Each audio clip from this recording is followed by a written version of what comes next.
Doctor Silva, muchas gracias por la invitación, a ustedes por acompañarnos hoy. Este es un país de oportunidades y de oportunismo, parece ser la lección de hoy. A ver si podemos pasar esto. Esto es lo que vamos a ver un poquito sobre las generalidades de los virus herpes, el citomegalovirus y su prevalencia. Y para ilustrar cuál es el problema, pues vamos a basarnos en unos casos clínicos para estratificar los pacientes, diagnóstico, y solo vamos a hablar un par de palabras sobre el tratamiento. Esta es la familia del herpes, los virus herpes simples, el 1, el 2, el citomegalovirus, el virus de varicela, el Epstein-Barr y los virus herpes 6 a 8 que en realidad solo conocemos por su papel en niños, o el 8 por su papel en pacientes con VIH. Son de los virus más grandes que existen. Ustedes ven aquí una microfotografía electrónica mostrando el gran tamaño que tiene, alrededor de 200 a 300 nanómetros, con una envoltura. Son virus de DNA de doble cadena. Aquí está el DNA en su nucleocápsida, y las partículas de glicoproteína que tienen una serie de funciones importantes. El siguiente es el mensaje. Yo veo aquí muchas mujeres en el auditorio, lo cual es importante porque esta es la pregunta clave: ¿en qué se diferencia el herpes del amor? Algunas de ustedes probablemente ya saben la respuesta, y es que el herpes sí dura toda la vida. Eso es para hombres y mujeres en realidad, pero bueno. Estas son las relaciones. Entonces uno se infecta con un virus herpes y ¿qué hay? ¿Qué hay para el resto de su vida? Estas son las relaciones genéticas de los alfa herpes virus, donde está el herpes simples tipo 1 y tipo 2, el de varicela, los gamma herpes virus, donde está el Epstein-Barr, y donde está el citomegalovirus, el 6 y el 7, que son los beta herpes virus. Esta tablita es tomada del libro de Mandel, de la última edición, donde muestra la seroprevalencia en los Estados Unidos. Ustedes ven, las prevalencias son muy variables, iniciando en la niñez, y obviamente como es un virus que se queda con la gente, pues lo que va a suceder es que en el tiempo van a crecer. Y estos son los datos que tenemos de la literatura norteamericana, pero pues la realidad parece ser un poquito diferente en nuestros países. Ahora hablemos de citomegalovirus, y ahorita volveremos a ese dato. Es un virus ubicuo, como les decía, de nuevo datos de Mandel, 50% de los adultos están infectados, 10 a 15% de los niños menores de 5 años. La transmisión puede ser congénita, aunque cuando no es congénita sucede a través de la saliva. Por eso la infección por citomegalovirus bien merece ese nombre del virus del beso. No es por otras causas más románticas que esperaríamos, y se queda como infección latente en los leucocitos. Este estudio se hizo con los grupos de pacientes trasplantados en Colombia en colaboración con el Instituto Nacional de Salud, y lo que les quiero mostrar de esta tablita es cuál era la prevalencia de citomegalovirus entre donantes de acuerdo a los grupos de edad. Y miren que esta tablita lo que muestra es que esos datos americanos son ciertos en Estados Unidos, pero no son ciertos para los países en vías de desarrollo. Para los menores de 18 años, es decir, para los niños, la prevalencia es 81% entre los donantes, entre los trasplantados es 84%, son pacientes con mayor exposición, renales crónicos, etcétera. De los 18 a los 29 ya es el 86%, hasta los 49 el 86%, es decir, aquí no cambia, y después de los 50 años el 87%, es decir, que la gran mayoría de los individuos se están infectando por debajo de los 18 años y quizás hasta los 30 años, y nuestras prevalencias son casi el doble de lo que refieren los datos americanos. Este mapa, que es un poquito ya viejo, muestra la prevalencia en países, y lo que estoy contando tiene relación con eso. En países en vías de desarrollo, quizás exceptuando Italia, debe ser por lo del amor, eventualmente las tasas de prevalencia de citomegalovirus son mucho más altos. Lo del citomegalovirus infecta células epiteliales y leucocitos, y su nombre viene de que genera inclusiones intranucleares y perinucleares, lo que induce el cambio de la célula, induciendo la citomegalia, de ahí su nombre.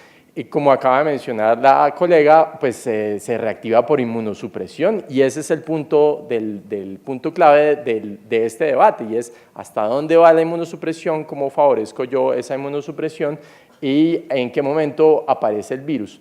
El daño celular ocurre por actividad directa del virus y el punto más interesante, que desafortunadamente no tendremos tanto tiempo para tratar, es que afecta la respuesta inmunológica. El citomegalovirus es un modulador de la respuesta inmunológica y en general lo que creemos es que el citomegalovirus puede favorecer la aparición de las infecciones. Miremos ahora sí la parte clínica y como les decía, para orientar la parte clínica, pues lo mejor es ver un caso. Este es un hombre de 44 años, parquémonos en marzo de 2013, remitido de la consulta de nefrología por tos. Tenía un antecedente de trasplante renal 8 meses antes, eso ya lo pone en un grupo diferente. La enfermedad actual son varios días de síntomas respiratorios, astenia, anemia, tiene un antecedente de hipertensión y dislipidemia, un poco de anemia. En urgencias el paciente tiene esta tensión, no está taquicárdico, no está febril, no está taquipnéico, satura muy bien, luce bien, no tiene dificultad respiratoria. Su evaluación clínica es básicamente normal, murmullo vesicular, no tiene agregados y no tiene ninguna alteración en ninguna de las cosas que uno mira en el examen físico. ¿Cuál será el diagnóstico clínico de este paciente? ¿Será que debemos hacer una gran ampliación de sus pruebas diagnósticas? Un punto importante lo había mencionado la doctora María José, en el sentido, hay que pensar que tiene infección, así que eso es lo que pensamos con los pacientes trasplantados en urgencias. Creo que la doctora María José López habló ampliamente del tiempo, ustedes ven, los tiempos tempranos, el primer mes, el gran periodo de mayor inmunosupresión y un periodo tardío, y ustedes ven que los virus están en todos los segmentos, tanto en este periodo de inmunosupresión como en el periodo tardío. Este paciente está en el 8º mes, no voy a ampliar sobre eso. Entonces, la pregunta es, en el contexto del citomegalovirus, ¿cómo identifico yo el riesgo que tiene mi paciente de citomegalovirus? Tengo sospecha de infección, tengo que pensar citomegalovirus, es uno de los más frecuentes. Luego, ¿cuál es el riesgo que tiene ese paciente? Y las respuestas vienen, como decían antes, de este consenso que se hizo para trasplante renal, aunque algunas cosas son generales para los pacientes inmunosuprimidos y los pacientes trasplantados en general. Y lo que el consenso recomienda es estratificar el riesgo de infección y reactivación con serologías de inmunoglobulina G, tanto en el donante como en el receptor. De hecho, es tan importante el citomegalovirus y es que si el paciente tiene una serología negativa justo antes del trasplante, en el momento del trasplante se recomienda repetirla para estar absolutamente seguros de cuál es la condición del paciente. ¿Por qué eso es importante? Porque esa estratificación de riesgo va en este sentido. Aquí ustedes ven el donante, si es positivo o negativo, y el receptor, si es positivo o negativo, aquí estamos hablando positivo o negativo de IgG para citomegalovirus. ¿Por qué IgG? Porque les dije que el citomegalovirus se quedaba con uno toda la vida.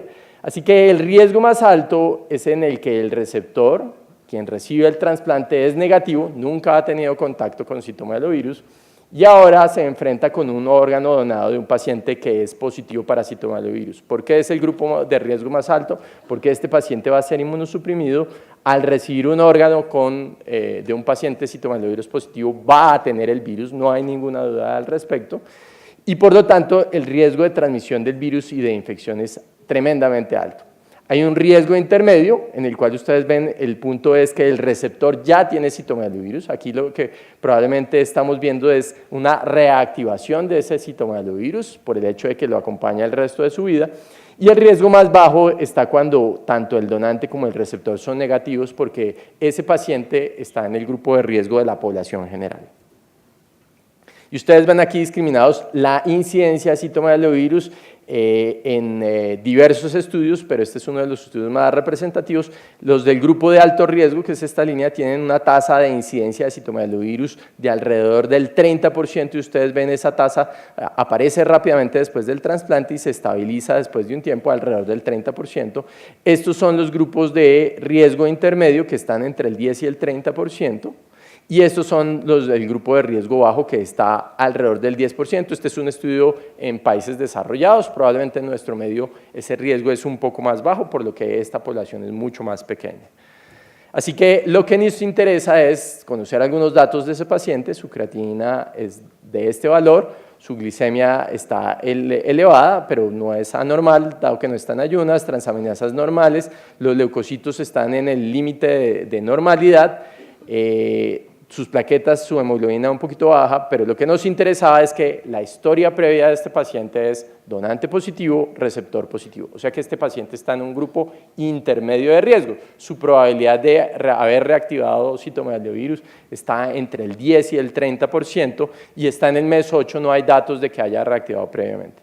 Como sus síntomas eran respiratorios, se le tomó una radiografía de tórax. Hay discusión sobre el valor de la radiografía de tórax porque puede ser que no sea lo suficientemente sensible para identificar. Así que a este paciente se le hizo una tomografía que lo que muestra es que tiene unos pequeños cambios acá. Ustedes los ven con posiblemente unos pequeños nódulos, pero básicamente no tenía nada más.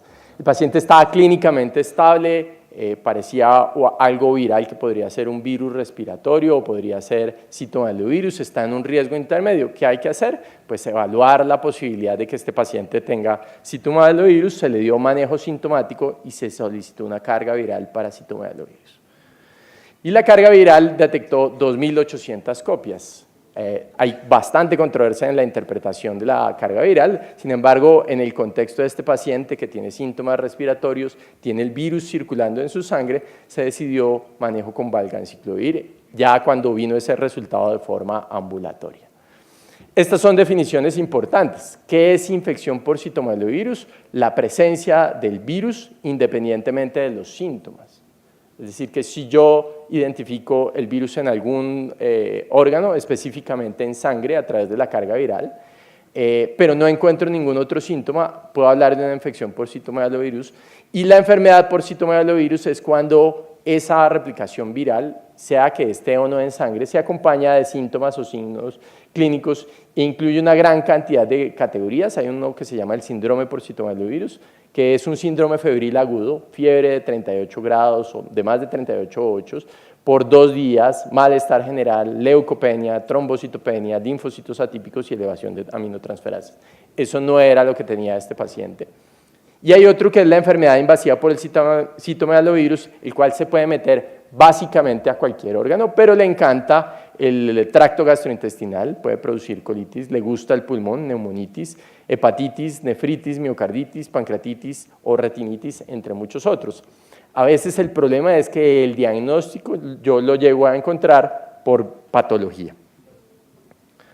Entonces, ¿cómo hago ese diagnóstico para diferenciar infección y enfermedad en el paciente con citomegalovirus y trasplante renal? Estas son las recomendaciones de la guía. Se prefiere medir la carga viral mediante pruebas cualitativas de ácidos nucleicos de citomegalovirus. Es decir, yo necesito un diagnóstico molecular del citomegalovirus para llegar a reconocerlo. Ya no se recomienda medir la antigenemia, antiguamente se estaba disponible el antígeno PP65 para el diagnóstico y no se prefiere porque es insensible, así que es preferible utilizar una técnica molecular. Se recomienda que las pruebas diagnósticas se realicen siempre en un mismo tipo de muestra. El citomegalovirus vive en leucocitos, pero se puede hacer en plasma o sangre total. Lo importante es que el laboratorio siempre la mida en el mismo sitio. Existe un límite apropiado de la carga viral para definir los valores clínicamente significativos y esto ha sido motivo de enorme controversia en la literatura y el problema es que es difícil comparar las cargas virales por las distintas metodologías moleculares que existen. Así que hoy en día se hizo una recomendación en pacientes con un resultado de PCR por encima del límite de detección y por debajo del límite de cuantificación, es decir, puede ser PCR positivo sin que le diga a uno la carga viral, se recomienda hacer correlación clínica y seguimiento apropiado por el grupo de trasplante y repetir las pruebas en la siguiente semana. De nuevo, lo que está diciendo el mensaje es necesitamos pruebas moleculares de alta calidad y necesitamos repetirlas con cierta frecuencia en los escenarios en los cuales no tenemos claro cuál es el diagnóstico.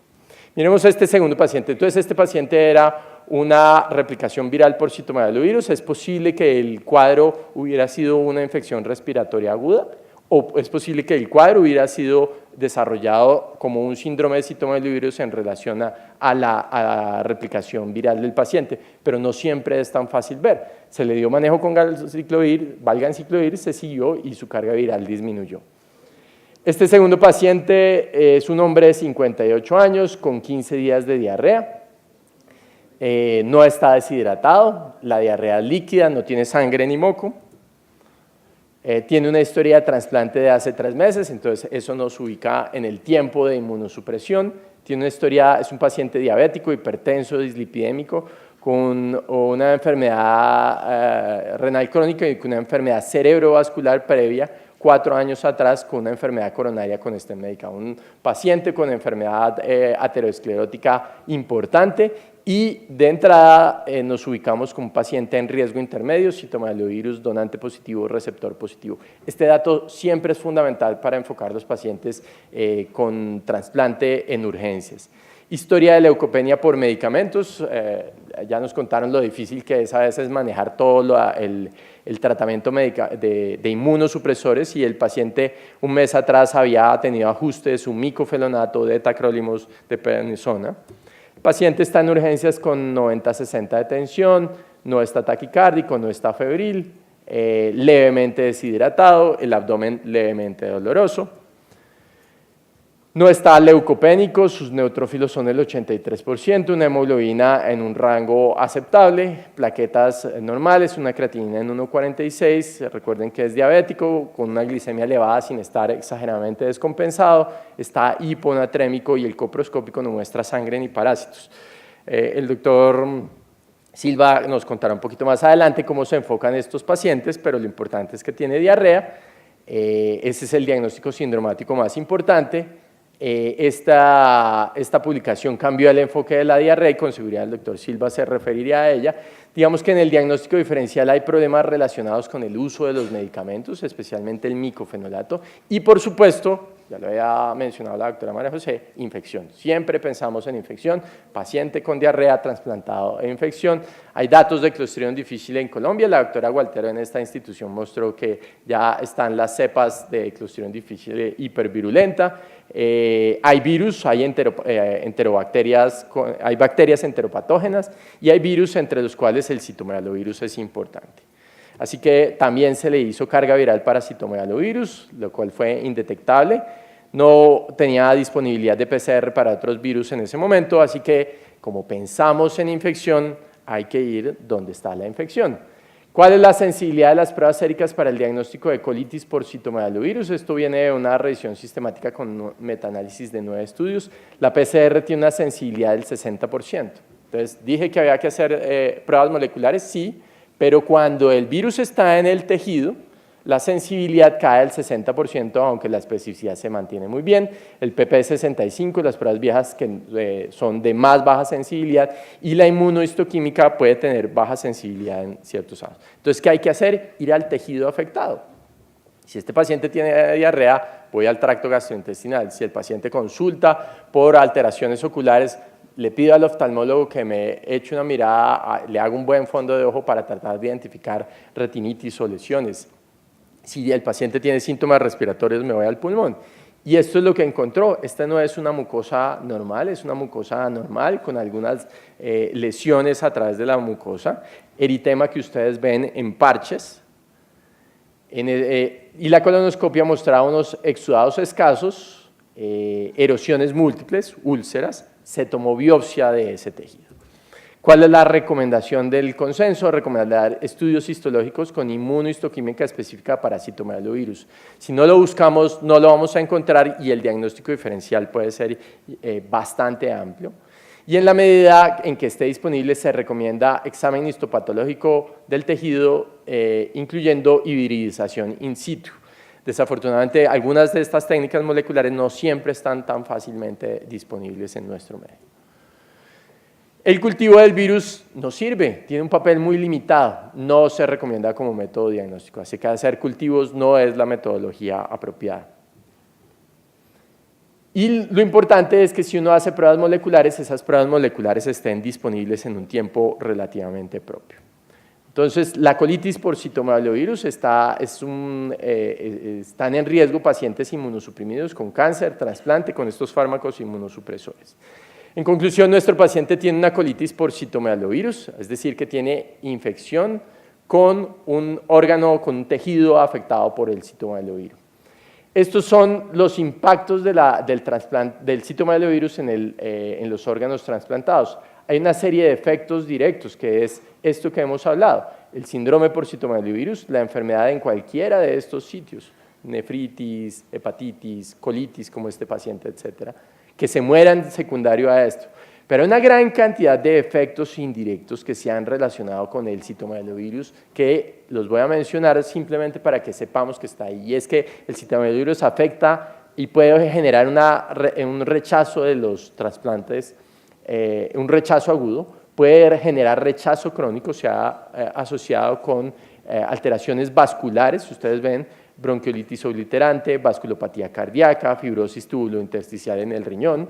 Se ha asociado con otras infecciones oportunistas, entonces el doctor Silva lo sugería. Aparece citomegalovirus y después de citomegalovirus viene detrás un segundo oportunista. Algunos estudios, por ejemplo, en trasplantes cardíacos muestran que citomegalovirus predice que el paciente puede hacer una aspergilosis pulmonar, también hay estudios con nocardia. Se ha asociado a la enfermedad tumoral asociada a Epstein-Barr, se ha asociado a recurrencia de hepatitis B, recurrencia de otros virus de tipo herpes, con diabetes mellitus de inicio de nuevo y con una mortalidad, en este caso, indirecta. Y se ha asociado, obviamente, con otros problemas de costos para el sistema de salud, utilización de recursos, hospitalización, etc. Entonces, el citomegalovirus es muy importante por la patología que causa de forma directa, como por los efectos que causa de forma indirecta. Miren el efecto de la inmunosupresión, este es de la cohorte de pacientes con trasplante renal aquí en Bogotá y ustedes ven aquí los que recibieron una terapia inmunosupresor muy poderosa que se llama timoglobulina, usualmente por rechazo o porque su grupo de riesgo desde la perspectiva del rechazo del trasplante era mucho más alto y lo que ustedes están viendo es la probabilidad de desarrollar citomegalovirus. Ustedes ven a los 50 días cerca del 80% de los pacientes tenían expresión de citomegalovirus versus la terapia convencional que era bastante alta. Y esto es de la cohorte de la doctora María José López, que se hizo con pacientes trasplantados en dos instituciones aquí en Bogotá. Ustedes ven, este es el top 5 de las principales causas de infecciones en esos pacientes trasplantados. Las infecciones bacterianas, específicamente las infecciones urinarias, son el 40% y en un muy honroso segundo lugar el citomegalovirus ocupa el 18% de las infecciones que ocurrieron en ese grupo de pacientes. Ustedes ven que hay más infecciones que pacientes porque en promedio cada paciente tenía casi 1,5 infecciones en promedio. Entonces el citomegalovirus siempre hay que tenerlo en cuenta en pacientes trasplantados. Estos son datos del estudio del doctor Guevara con pacientes de trasplante hepático en la Fundación Santa Fe. Miren aquí el citomegalovirus que apareció en un total de 10 pacientes, esto era algo así como 70 pacientes. Miren el tiempo de reactivación a nuestra cohorte de trasplante renal en esos 208 pacientes trasplantados. La gran mayoría de pacientes estaban justamente en el grupo intermedio y ustedes ven aquí como 30% de los pacientes, es decir, una tasa realmente alta allí. Hay varias estrategias para identificar este problema. Este es tiempo de enfermedad en esa cohorte, entonces la enfermedad es mucho menos frecuente, pero efectivamente está sucediendo. Hay un estudio bien interesante realizado por un grupo de odontología de la Facultad de Medicina en la Universidad Nacional que miró en niñitos con trasplante de médula ósea en la Misericordia cuál era la posibilidad de detectar citomegalovirus en saliva, ya que citomegalovirus, como muchos de estos herpes, le gusta la saliva, ¿se acuerdan? La enfermedad del beso. Entonces, ellos lo buscaron en saliva y lo que encontraron es que muchos de esos pacientes tenían replicación en saliva, incluso antes de uno encontrarlo en sangre y en tasas que eran relativamente altas. En el estudio de ellos, que es un estudio pequeño, el 24% de los pacientes tuvo replicación viral. Así que, de nuevo, en conclusión, nuestro paciente tiene una colitis por citomegalovirus. Es un problema importante para este paciente y su manejo debe ser apropiado, rápido. Las opciones de tratamiento siguen siendo ganciclovir y valganciclovir, y la noticia es que hay un nuevo medicamento que está en estudios clínicos probándose en fases avanzadas y que probablemente va a tener buenas posibilidades de que sea una alternativa, porque las otras alternativas como el cidofovir son medicamentos tremendamente tóxicos. Una cuarta pregunta es cómo se previene la infección, y como les decía, este problema es tan importante que se han desarrollado y existen estudios clínicos con múltiples estrategias. Esas estrategias se reducen básicamente a dos escenarios. O si mi paciente está en riesgo, si mi paciente está en alto riesgo, le doy profilaxis, ahí no hay duda. Si mi paciente está en un riesgo intermedio, hay estas dos estrategias que puede ser darle profilaxis, por un lado, o por otro lado, montar toda una logística para identificar el paciente y ser capaz de identificar el paciente que está reactivando citomegalovirus. Eso sí significa tener carga viral, tener el laboratorio disponible 24 horas, 7 días a la semana, que el sistema, que urgencia sea capaz de identificar estos pacientes rápidamente, etcétera, etcétera. Un estudio de farmacoeconomía en el que participó mi antecesora, la doctora María José, mostró que al menos en Colombia la estrategia de profilaxis es costo efectiva, así que probablemente sea el escenario más interesante. Entonces, las infecciones por citomegalovirus son más frecuentes en nuestro medio. ¿Será que damos más besos? No lo sé. Los pacientes con trasplante tienen un altísimo riesgo de reactivación o de enfermedad, y lo importante es identificar cuál es el grupo de riesgo para ver cuál es su probabilidad. Así que hay que estratificar los pacientes, hay que pensar que se pueden infectar, y en ese escenario requerimos una alta tecnología y tener la posibilidad de intervenir tempranamente.